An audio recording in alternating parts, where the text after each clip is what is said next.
on the political angle of what's happening in Turkey with two guests, Yusuf Erim from Turkish TV TRT and Giran Ozcan from the Kurdish Peace Institute. First question, is there a political price Erdogan may pay in the coming elections for what's happening? Let's start with you, Erim. Well, when we look at what's happening right now in Turkey with the earthquake, it has become the central issue, not just topping the agenda, the only agenda. So to think that it won't weigh on the minds of voters going into the May 14th election would be foolish. So obviously it's going to weigh on the minds of the voters, and they're going to be following what's happening, the concrete steps the Turkish president's going to take to address the needs of victims of the earthquake. And they're going to look at how he addresses the immediate needs of shelter, how he addresses the immediate needs of food, clothing, materials, but also how he's going to meet the medium and long-term needs of shelter. Now, we've seen him talk about rebuilding all the homes of earthquake victims. So it's going to be very important on how he follows through on that process and the policies he puts in place to finance those projects and the reality, the feasibility of it going forward. So if he can show a very concrete game plan to be able to meet the needs and keep his promises, that's something that he'll benefit on. Okay, Mr. Ozcan, your view? I mean, of course, the timing of an earthquake can never be good, but this disaster has come 3 months before a fateful election in Turkey, and just before a widely expected and imminent Turkish invasion into Syria to once again fight the Kurds, has ensured that this tragedy will have far-reaching consequences. I mean, first and foremost, for the tens of thousands of people that have lost their lives, and potentially the millions who have lost their homes, but also for a government that has once again shown throughout all of this the pursuit of power for them is, human life is expendable for the pursuit of power for the current government in Turkey. Yeah, back to you, Mr. Erim. We've seen so many buildings collapsing so quickly, like they were made out of sand. Something big is wrong there, isn't it? Well, we have to realize first that it's a massive fault line, the East Anatolian fault line. We have to realize that there's been over 300 aftershocks, one magnitude 7.8, one magnitude 7.7. These are probably the two greatest land-based earthquakes in the past century. So I don't think any other country would have fared much better regarding the buildings. Now, we also have to realize that it's an old town. It's an old town structure in these areas, very similar to Greece, very similar to Italy, very similar to France, very similar to Spain, the Mediterranean region. That's the style of structure there, and that's how it is. So unfortunately, yes, there's been a lot of collapses, but the magnitudes of the earthquake was so tremendous, so many aftershocks. Again, it was very, very tough. And just to touch upon the political side, the election side, I want to say one more thing. I think this is very important. I think we saw a lot of election polls before the earthquake. This party ahead, that party ahead. I think the earthquake right now has made all election polls irrelevant. Everyone right now has a clean sheet going forward. So the next 3 months, everyone will be judged on that. That's interesting. I want to still touch on the buildings, Mr. Ozcan. Builders in Turkey were charged before, and then Erdogan pardoned them. Isn't it true? So, again, I mean, it's tough talking about the political aspects of such a human tragedy. But earthquakes have been political in Turkey forever. I mean, especially with the current government, building regulations have essentially been pushed aside because of huge contractors, the rampant cronyism that's going on right now in Turkey has ensured that regulations that are in place to avoid, such huge destruction have essentially been pushed aside to curry favor with wealthy backers. And, there's a saying in Turkey that earthquakes don't kill people, buildings do. And I think this tragedy has shown that somewhere along the line, something very corrupt has occurred. And unfortunately, especially under this current government, the industry of construction has just turned into the most corrupt industry in the country.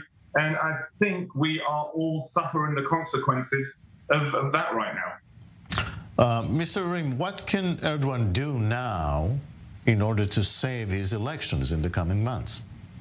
Well, as I said, right now, the only topic and the only thing on the agenda is the earthquake, and it'll be like that for quite some time. And again, he has to be able to show that he has a game plan for recovery. He has a game plan for rebuilding. And he also has to have a game plan for the immediate needs again. There's two sides right now to the effort in Turkey. There's the relief effort and there's the rescue effort.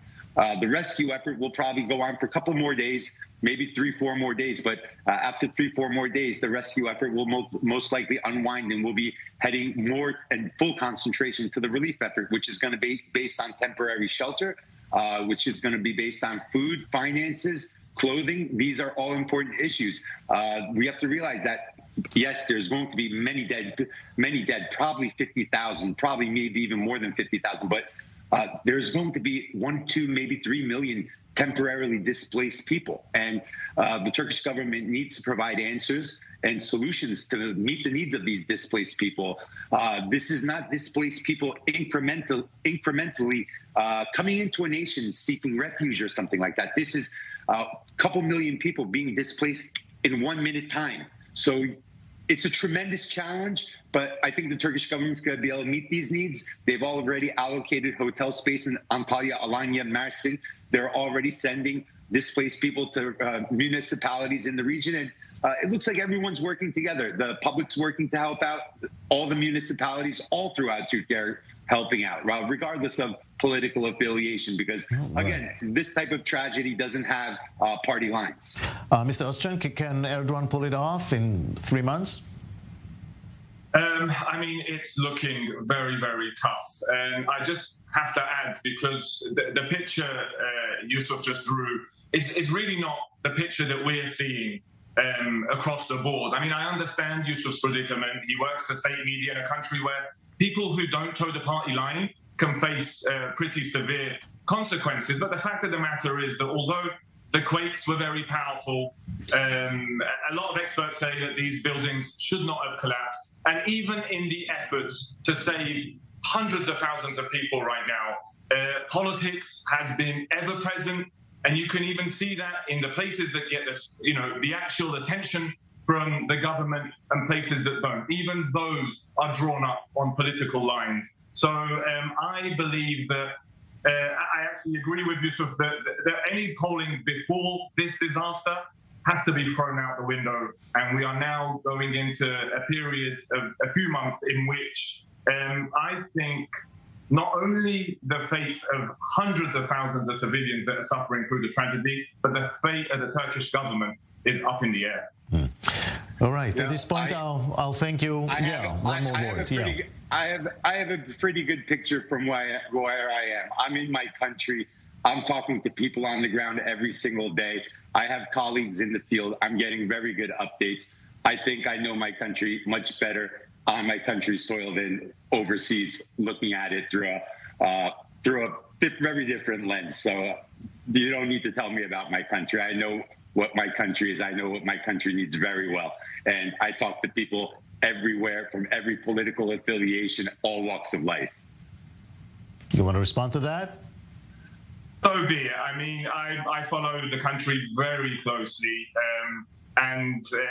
Opposition voices. There are hundreds of journalists in prison right now in Turkey. So I'm actually empathizing with Yusuf. I know he has a very difficult position, but the tragedy that's going on. My position is exactly where it needs to be and where I want it to be. If I can just you don't need to empathize with me, my friend. I absolutely let you finish your sentence. So if I can just say that anyone watching with an objective mind who doesn't have to behave as a government spokesman can see that this is a tragedy that is exacerbated by the government's politicization of not just the tragedy, but of the corruption that has enabled this tragedy to get to where it is right now. Well, it's funny that you call me a spokesman. If I remember correctly, you're actually your party's spokesman. But then again, that's your job. So you need to do what you need to do. But that doesn't change the realities on the ground. And, I don't want to get into a personal fight with him. My country needs unity right now, and it really enjoys the international support it's getting. So I hope the international community continues its support.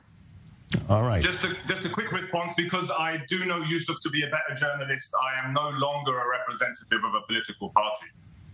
Okay. At this point, gentlemen, thank you very much for this kind of discussion, what's happening in Turkey these days. Thank you very much.